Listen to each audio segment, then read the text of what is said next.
liturgy is something that at least the modern mind has to accommodate themselves to.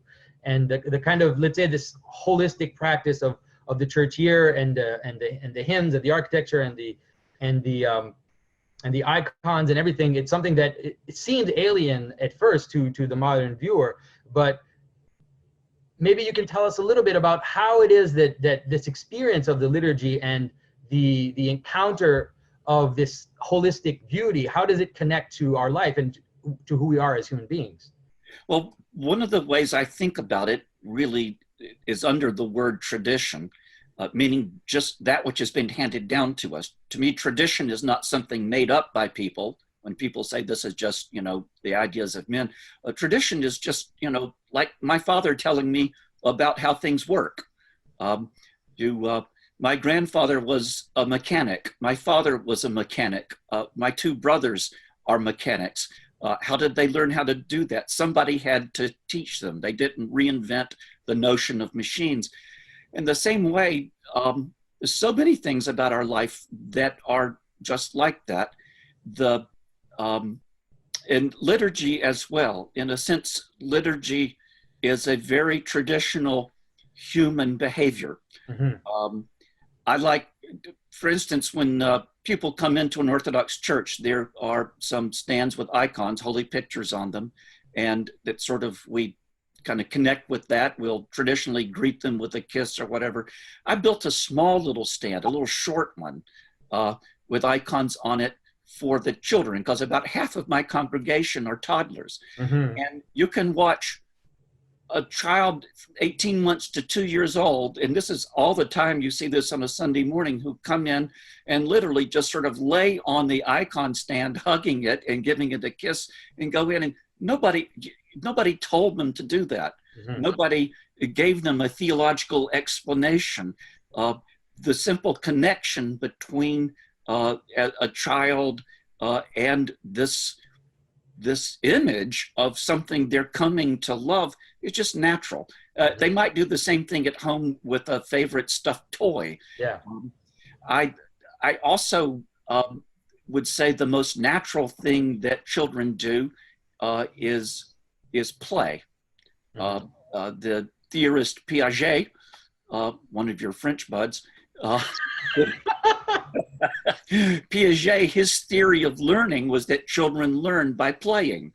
They act stuff out. You're going to play house, you're going to play. We played mechanics when I was a kid, constantly taking our bicycles apart, kind of going through the ritual, because play is actually ritualized behavior. Right. And so I sometimes say to people that a liturgical life in the church is, we're playing heaven.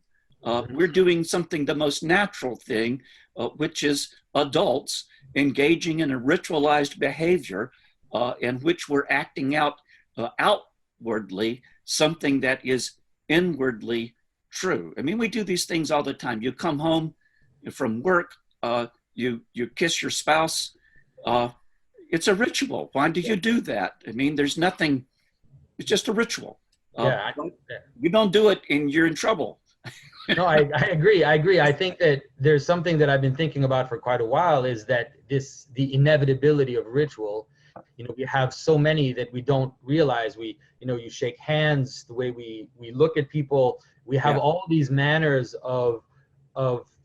these manners that we've agreed upon of how to act with each other. And so when people talk to me and they say, I don't like churches that are ritualistic, I don't like the ritual, I think, okay, that's odd.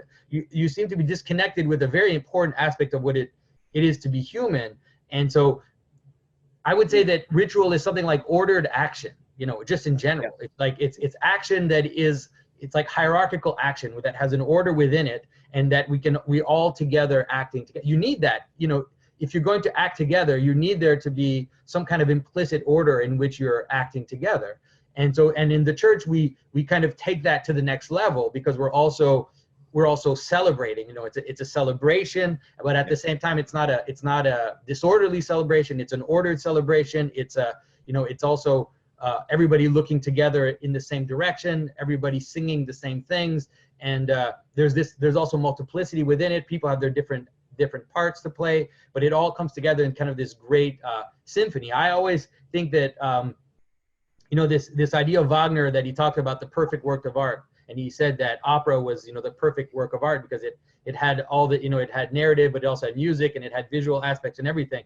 And I always thought, no, Wagner's wrong. The liturgy is the perfect work of art because you're inside the art. You're not a spectator in the liturgy. You're actually participating in this kind of this giant dance that's going on around you. Well, I think the element of song, poor old Wagner, it could go on for hours and he's still trying to get it.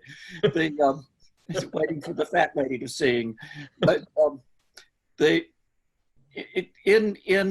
think one of the things that works for the church, particularly the tradition of liturgy, is that, it's funny, like Protestants technically rejected all of that sort of thing. And then they invented things like Masons, in which they do highly stylized ritual things in which when you're doing it, you just feel very, very hokey.